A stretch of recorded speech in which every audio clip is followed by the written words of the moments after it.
hahanapin ka lagi ng taong nasa malayo.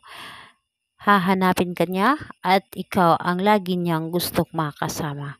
Hello mga guys, kumusta kayo? Panibagong araw, panibagong video na naman tayo. And sa araw na ito ay isa na namang video ang aking tuturo sa inyo na simpleng gabay o simpleng pamamaraan na makakatulong sa atin. At bago ang lahat, gusto ko lang mag-disclaimer sa mga taong hindi naniniwala at hindi gusto ang mga kagaya nitong video. Please skip this video at maghanap kayo ng videos na gustong gusto nyo dahil ang video na ito ay para lamang ito sa mga taong naniniwala and gusto mag-try.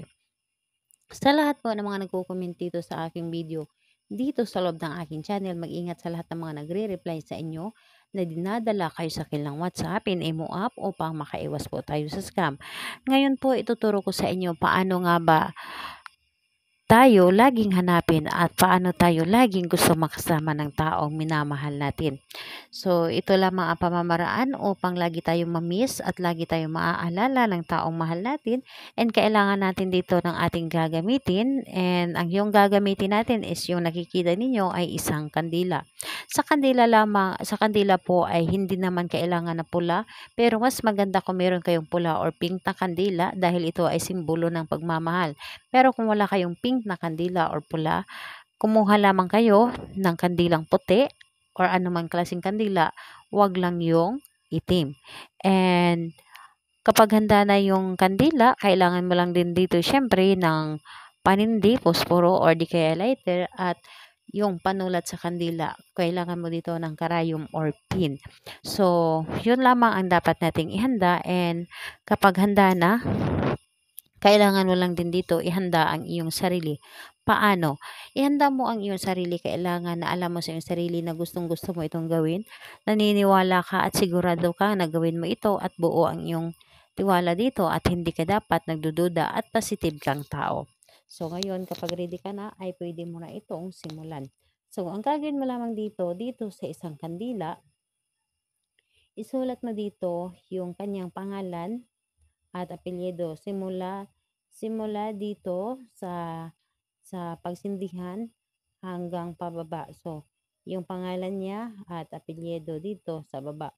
So, kapag naisulat mo na dito ang kanyang pangalan na isang bisis lamang, painitin mo ang kandila or irarab mo dito sa iyong palad ang kandila para uminit ito.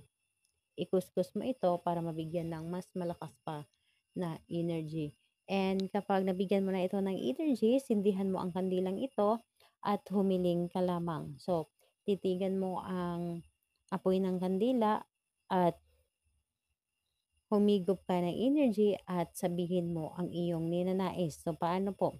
Pangalan, apelyido ng taong minamahal mo at sabihin mo dito ang iyong nais.